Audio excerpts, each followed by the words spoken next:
Саламатсыздарбы, кесиптештер? Сиздер предмет менен тилди интеграциялап окутуу экинчи модулунун мазмуну менен тааныштыңыздар. Ал эми бул бөлүмдө КЛИЛ методикасынын принциптерин түрдүү предметтерде окуу, мекен таануу, турмуш тиричилик коопсуздугунун негиздери, математика жана башка предметтерде кандайча ишке ашыруунун мисалдары стратегия түрүндө берилет. Стратегиялар баскычтуу, нускаманы камтыйт жана каалаган предметте каалагандай материал колдонулушу мүмкүн. Стратегияны колдонгонго чейин мугалим жаңы сөздөр, түшүнүктөр, терминдер кездешкен китептеги жана же тексттеги көнүгүүлөрдү белгилейт.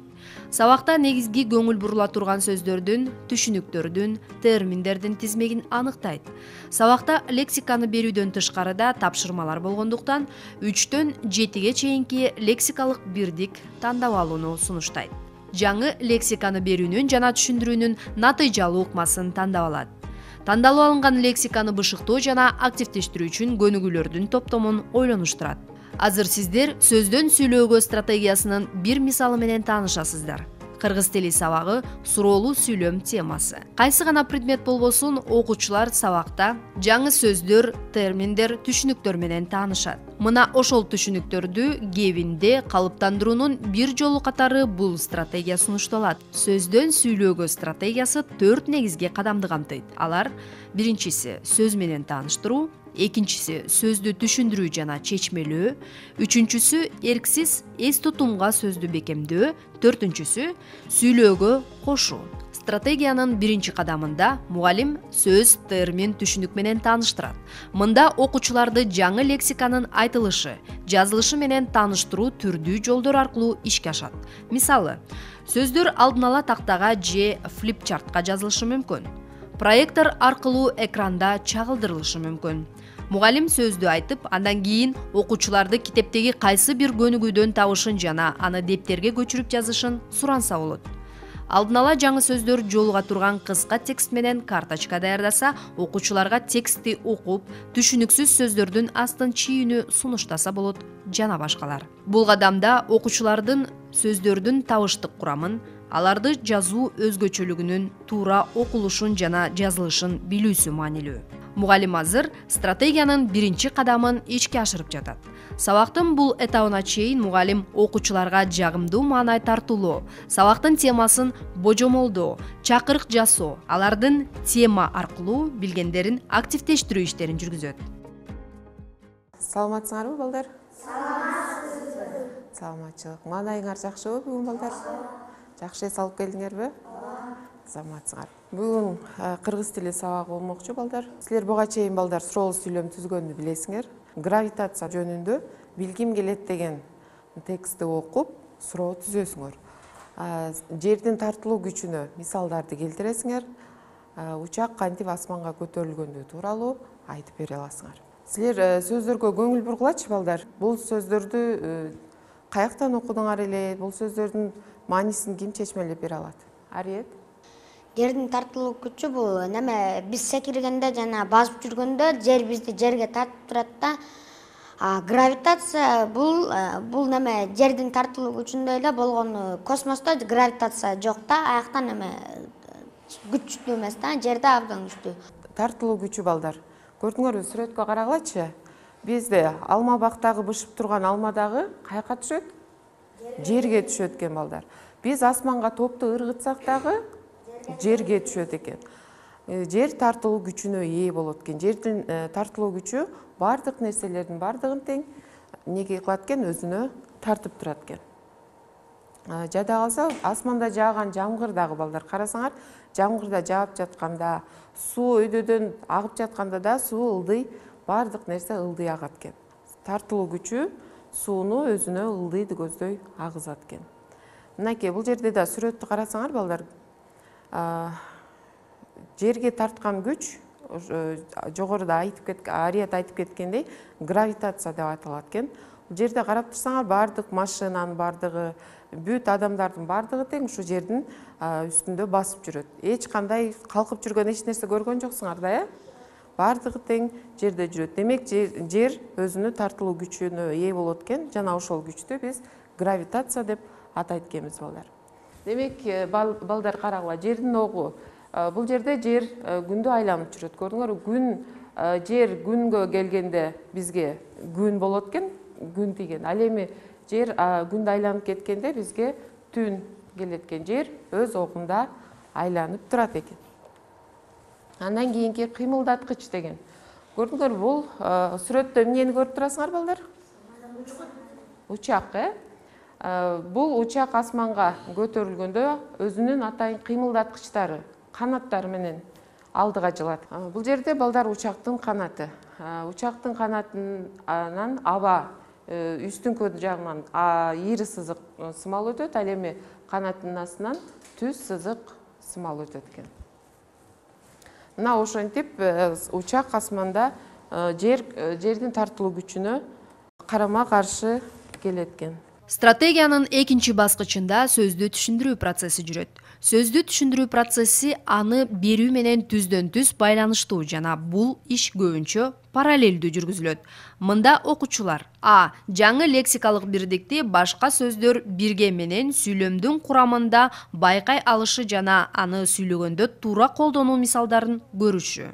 Б. Лексикалык бирдиктин маанисин түшүнүшү. Мугалимдин түшүндүргөнүн угуп же өз алдынча сөздүк пайдаланып, китептин сүрөттөрүн карап же жаңы сөз колдонулган сүйлөмдүн жалпы маанисине таянып түшүнүшү маанилүү. Сөздүн маанисин түшүндүрүүдө семантизациялоонун түрдүү ыкмаларын колдонууга болот. Модулдун 63-65 беттерин караңыздар. Учурда мугалим бул баскычта түшүндүрмө иллюстрация ыкмасын колдонуп жатат. Адам космосто секиргенде гравитация күчтүү эмес болгонунан ал секирип жүрөт. Космосто гравитация катуу болбогону үчүн ал жерге тартылбайт. Ошон үчүн ал учуп жүрө берет. Дагы ким толуктай алат? Космосто адамдар же буюмдар кандай абалда жүргөнүн көрдүңөр? Телевизор, сүрөттөрдөн көргөнүңөр барбы? Демек, адам баласы космоска чыкканда анын салмагы азая баштайт экен балдар. Себеби ал жерден алыстаган сайын тартылуу күчү өзүнө тартат. Мисалы, адамдын салмагы 90 килограмм болсо, анын салмагы космоска барганда 30 килограммга чейин азайып, анткени жердин күчү аны ылдый тартып турат дейт. Ар кандай нерселер бардык жерде бирдей салмакта болушпайт. Себеби жер өз огунда айланып турат. Тартылуу күчү бардыгын жерге төмөн тартса, анда учак асманга кантип көтөрүлөт деп ойлойсуңар?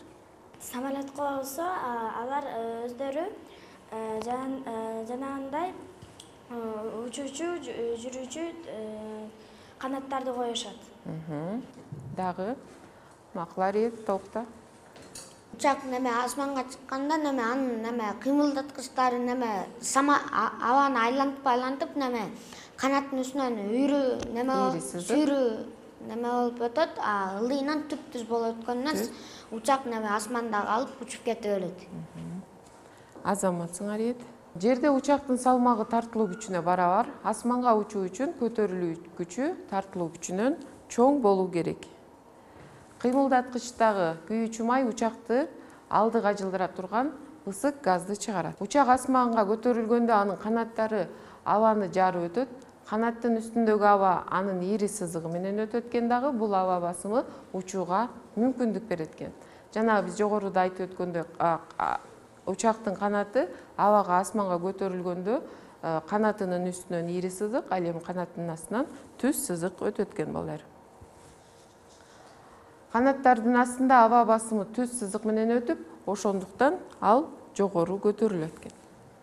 Учактын ылдамдыгы күч алган сайын ал бийиктикке көтөрүлөт. Ошентип канаттын астындагы басым учактын салмагынан чоң болот. Көтөрүлүү күчү тартылуу күчүнө жогору болуп, учак өйдө учуп кетет. Бул жерди карагыла балдар.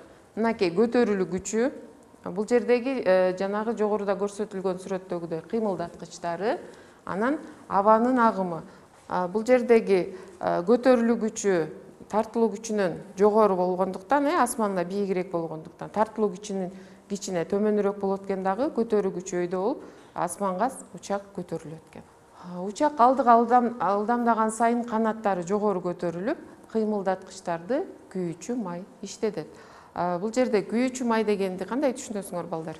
Самолетто эле эмес, дагы эле башка, мисалы үчүн машиналар не менен жүрөт? ошону эмне дейт экенбиз? Күйүүчү май дейт экенбиз. Бул учакта 4 реактивдүү мотор болот экен. Учак 470 жүргүнчүнү көтөрө алат. Салмагы 351.500 кг. Учуу үчүн кыймылдаткычтар тартылуу күчтү жеңип чыгышы керек экен. Азыр мен силерге текстти таратып берем, балдар. Текст тууралуу бир аз маалымат алгыла.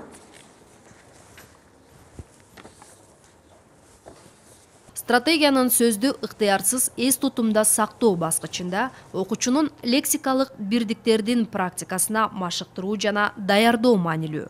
Ал окуучуларга ыктыярсыз эс тутумда жаңы сөздөрдү бышыктоого жардам берген көп сандаган жана ар түрдүү көнүгүүлөрдү аткаруу аркылуу ишке ашырылат. Мугалим аларды өз сөзүндө колдонуп, окуучулар бул сөздөрдү колдонууга аргасыз болгон кырдаалдарды атайын түзсө болот. Окулган тексттин негизинде суроо жооп көнүгүүлөрүн, оюн көнүгүүлөрүн же карточка менен иштеген көнүгүүлөрдү иштеп чыгууда аларды эске алса болот. Бул баскычта көнүгүүлөрдүн 2 комплексин пайдалануу сунушталат. Биринчиси машыктыруучу көнүгүүлөр, экинчиси шарттуу кептик көнүгүүлөр. Модулдун 67-68 беттерин караңыздар. Кана балдар, даярбызбы? Биринчисин Медина окусун, калганыбыз карап текшеребиз. Кимдики башкача болсо, кол көтөрүп жооп беребиз. Биринчи, жердин тартылуу күчү болобу? Ооба, жердин тартылуу күчү болот. Калган бардыгыбыздыкы ушундайбы? Анда экинчисин ким окуп коет? Жер өз огунда турабы? Жер өз огунда турабы? Жок, жер өз огунда турбайт. Азаматсыңар, балдар, чын эле жер өз огунда турабы? Жер дайыма айланып турат. Кана кийинки үчүнчүсүн. Нуржан. Кыймылдаткычтар күйүүчү майлар менен иштейби? Ооба, кыймылдаткычтар күйүүчү майлар менен иштейт. Калгандарыбыздыкы ушундайбы? Азаматсыңар. Кийинкисин ким окуйт? Бегайым кана окуп койчу. Бардык нерселер жерге тартылып турабы? Ооба, бардык нерселер жерге тартылып турат. Ооба, биз жогоруда айттык, бардык нерселердин бардыгы жерге тартылып турат деп. Бардыгыбыздык ушундай аткарылдыкпы? Азаматсыңар. Демек, балдар, биз ооба жана жок деген жоопту алыш үчүн биз дайыма суроого Б мүчөсүн улайт экенбиз, балдар. Анда көңүлүңөрдү кийинки тапшырмага бөлөм, балдар. Бул жерде белгиленген сөздөрдүн ордуна суроолуу сөздөрдү койгула. Биринчисине көңүлүңөрдү бурам. Жердин тартылуу күчү болот. Суроосу жер тартылуу деген асты чийилип турат, көрүп жатасыңар, ошого суроо беришибиз керек. Жердин кандай күчү болот? Жердин тартылуу күчү болот. Эми силерге азыр кагаздарды таратып берем. Бул жагына өзүңөрдүн сурооңорду түзөсүңөр. Сабактын бул этабында окуучулар мугалим берген тапшырманы аткарууда сөзсүз түрдө жаңы сөздөрдү колдонууга аргасыз болот. Кана баарыбыз даяр болдукпу? Биз силер менен биринчисин аткардык, ал эми экинчисине ким жооп берип коет? Айсила. Көтөрүлүү күчү эмнеден чоң болгондо учак өйдө учат. Көтөрүлүү күчү тартылуу күчүнөн чоң болгондо учак өйдө учат. Кийинки үчүнчүсүн ким окуп коет?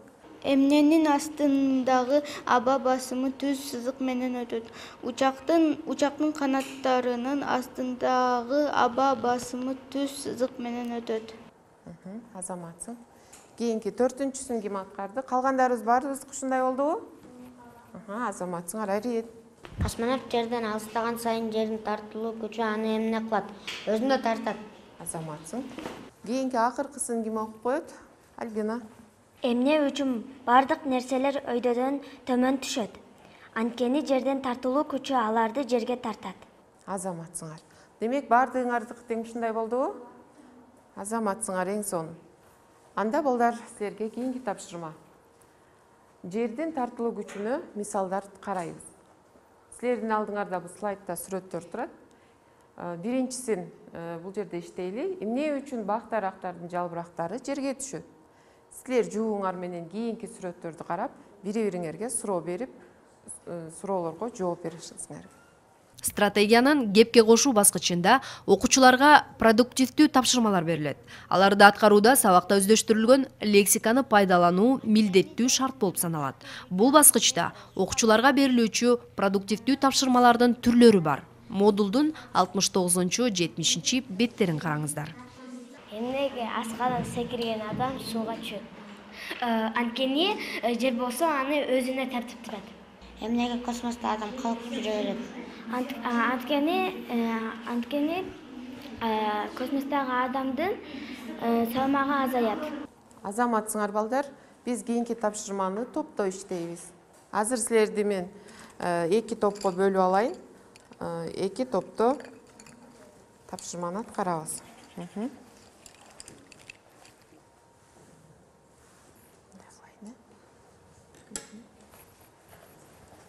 Келгиле анда сары түстөгүлөр бул жакка келгиле. Жашыл түстөгүлөр бул жакка келгиле.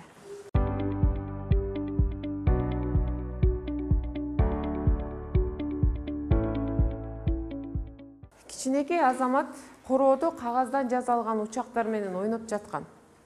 Бир маалда асманда учуп бара жаткан учакты байкап калды. Алар кантип учуп жүрүшөт?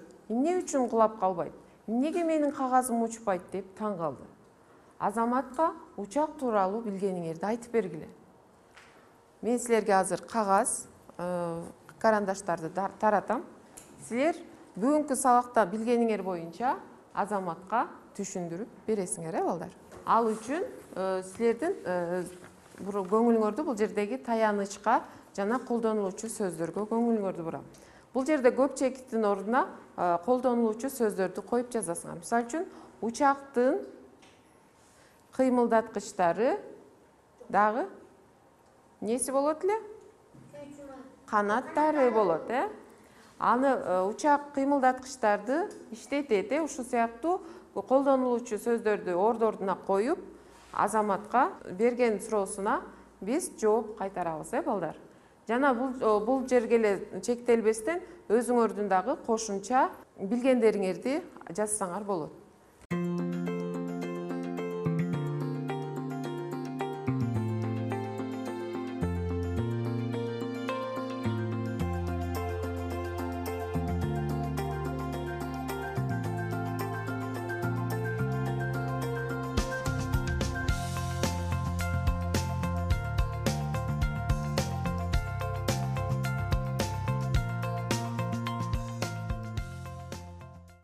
Кана балдар, берилген тапшырманы аткардыкпы? Келгиле анда азаматтын берген суроосуна жооп бериш үчүн кайсы топ келип мага жооп берет? Келгиле бул топту чыгаралы.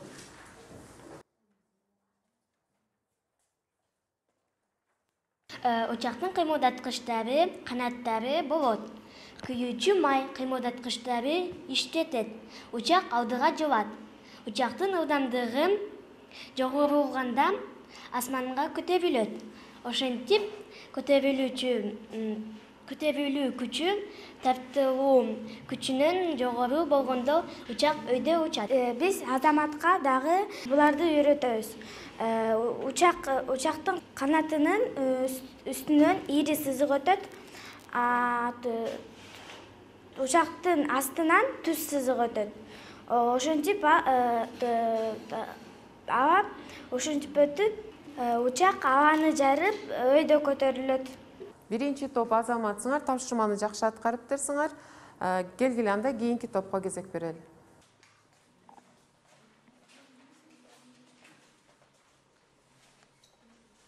Учактын кыймылдаткычтары болот. Күйүүчү май кыймылдаткычтарды иштетет. Учак алдыга жылат. Учактын ылдамдыгы жогорулаганда ал асманга көтөрүлөт. Ошентип көтөрүлүүчү күчү тартылаа күчүнөн жогору болгондо учак өйдө учат. Азаматсыңар балдар, кана дагы эмнени айтасыңар? Азаматка дагы эмнени үйрөткүңөр келди? Учак асманда учуп жүргөндө анын кыймылдаткычтары болот. Анын кагаздан жасалган учагынын кыймылдаткычтары жок, ошон үчүн ал учпайт. Ошон үчүн ал жерге кулап калат. Азаматсыңар.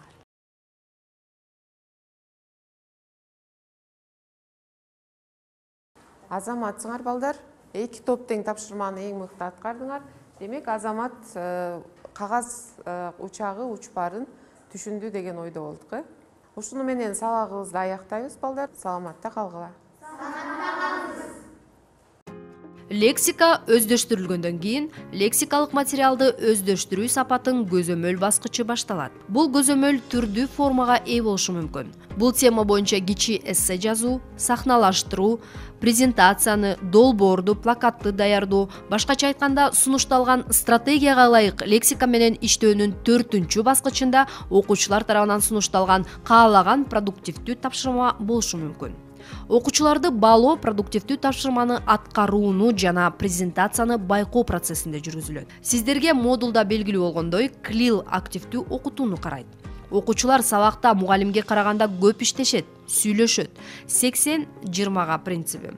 Андыктан мугалим сабагында ишти уюштуруунун бардык формаларын, класстын баары менен иштөө, жуптар менен иштөөнү колдонду. Сөздөн сүйлөөгө стратегиясы 1-2, 3, 4 класстарга сунушталат. Бул орус тили сабагында илимий таанып билүү тексти менен иштөө аркылуу кандай тилдик материалды өздөштүрсө болот? Сиз тилдик материалды кайсы этапта, кандайча ишке ашырат элеңиз? Эмне үчүн? Сиз бул стратегияны кайсы предметте, кайсы теманы өздөштүрүүдө колдонот элеңиз? Эмне үчүн? Өз оюңузду форумда жазсаңыз болот.